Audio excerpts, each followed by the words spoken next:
Today, I got an update and I don't know what to feel or think. I'm just like kind of numb right now.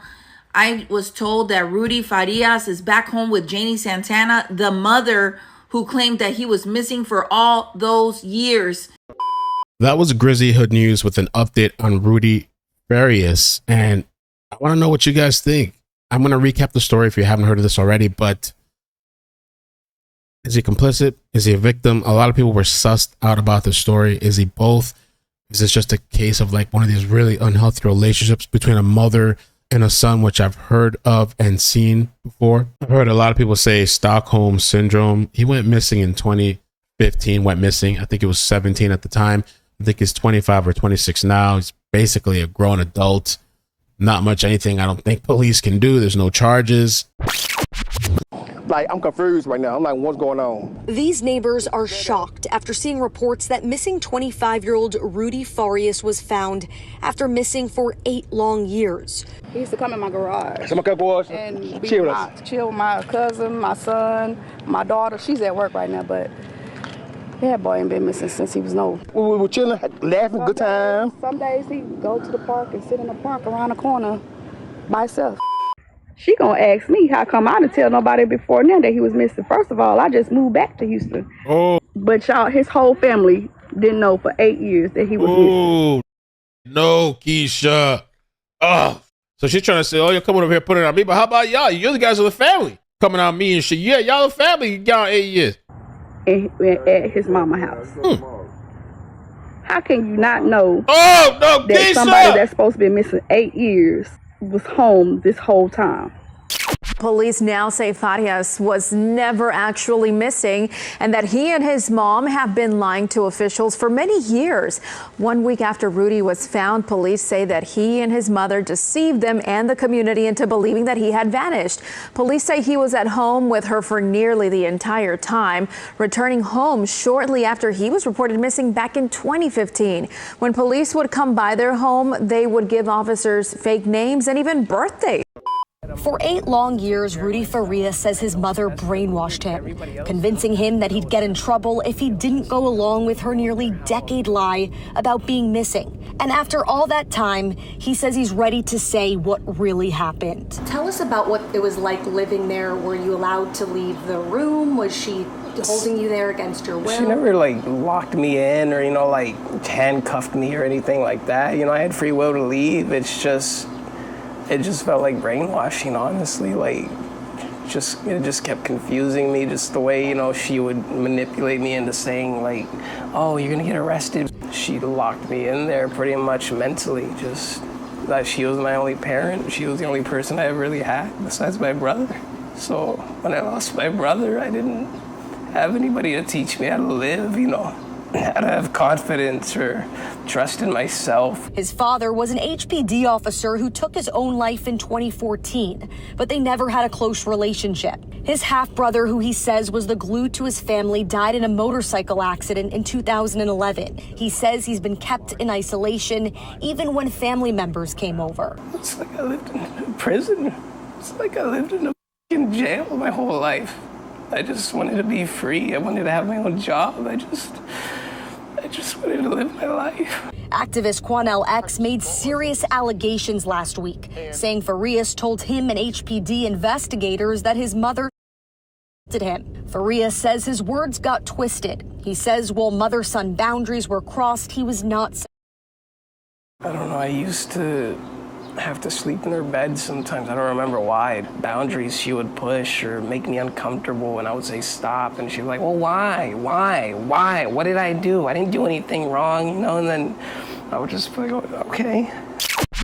Now, based on Rudy's interview, there were no reports reported. You said there was no reports of. Is that correct, sir? What you said? That is correct, coming from Rudy Farias. I believe it was a very confusing press conference. I wind up after the press conference being more confused about things involving this case. Listen to the chief, who I do believe is a good man, who's done some good things, who's had his ups and downs, but he's a good man. I've always wanted to be truthful. Okay. For him to say, as a father himself, was reported, My problem with that, Chief, is your detective sat right there with me for an hour and 15 minutes and heard every word come out of Rudy's mouth about what took place at home with his mother. He heard the young man say he was sick and tired of being treated like a slave. He was sick and tired of her crossing inappropriate boundaries. Is that how he worded it, Rudy? He went on to say, he said, she kept crossing boundaries that she should not cross. And it was not right. It was inappropriate. That detective sat right next to me and listened to those words. What that young man told us and described to us. So you're doubling down with that was a weird place to cut it. What that young man told us what? That young man told us and described to us. So you're doubling down with what you said yesterday. I'm not doubling down. I'm standing straight up and standing firm, and I'm not scratching where I don't itch. But there were times he seemed mature. Also, there were times he seemed like he was a normal adult speaking and describing something.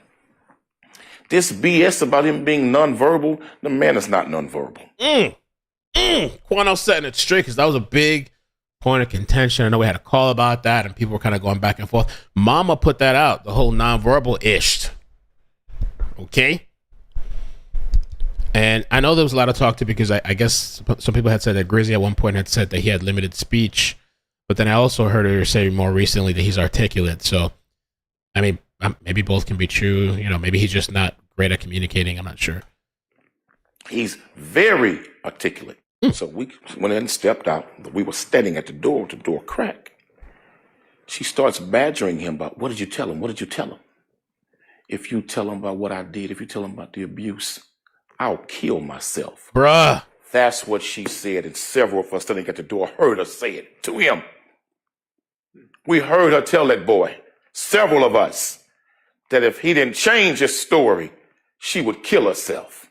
So why would he, like, for people that's what I'm saying, like, I just have a hard time believing that he would concoct that, especially with multiple witnesses. And at some point in this clip, he says he has proof of what was said.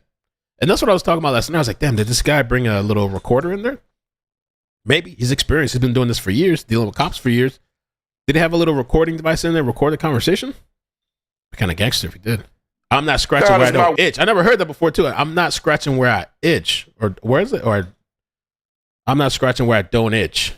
I never heard of that shit. It must be some old time shit. Witness, we heard her say that. Man, he's a victim. And I believe HPD with their press conference today further re-victimizes that young man. Flip it on him, yeah. Because it's almost like they're treating him like a suspect. And not a victim. You say there's no you won't answer the question if there was a sexual relationship. You run away from that question. I know what was said. And I'm going to tell you something now. I got proof of what was said. I'll leave it at that for now. Ooh, fire. I got proof. So not only double downing or not scratching the itch that doesn't exist, he says he has proof. Triple, quadruple, whatever downing. Did the detectives hear her say this to Rudy? Several of us standing there. The detectives were standing there too. Wow. Not even just one extra person, multiple people. We cracked the door. So at this point, were you thinking I'm being honest with you. There was two things I was thinking. Based on everything that, one, he was not going home or anywhere else with her. Two, they were going to call and get charges accepted. She told multiple lies. They knew she was lying. Do you worry about Rudy's health and safety right now? Absolutely, I do. Because I believe she's at the root of the mental problems he's having. I believe she's at the root of that young boy living in fear. She had convinced him that he had warrants out for his arrest because he ran away from home.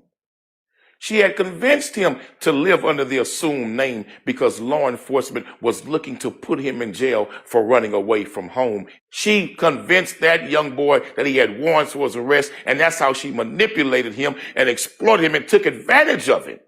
And then giving him helping him give him the drugs, mushrooms, taking him to vape shops, getting high with him. She was Get high with him. getting high with him. Oof. That reminds me too of the whole Quanell X thing. What happened with that and the proof he said he had. I mean, I guess at this point, you just have to let these people live their lives. I think that this guy, Rudy, if not already, is going to have a hard time in life leaving the bird's nest, you know, socializing with people, relationships. He's attached to his mother. Just seems like, which is a tough thing. And it's weird because Quanell claimed straight out SA, and the police said he never said that. So I'm still wondering Quanell said he had proof. I guess that's the final chapter on covering that story. And even back then, I had gotten over covering the story because it just seemed ridiculous. We weren't getting anywhere. And I don't know. I wish that young man the best. She could have him in his grips. There's a whole lot to that story. If you haven't seen, you should definitely check out the playlist. I think I made a playlist. I'll put the link down below.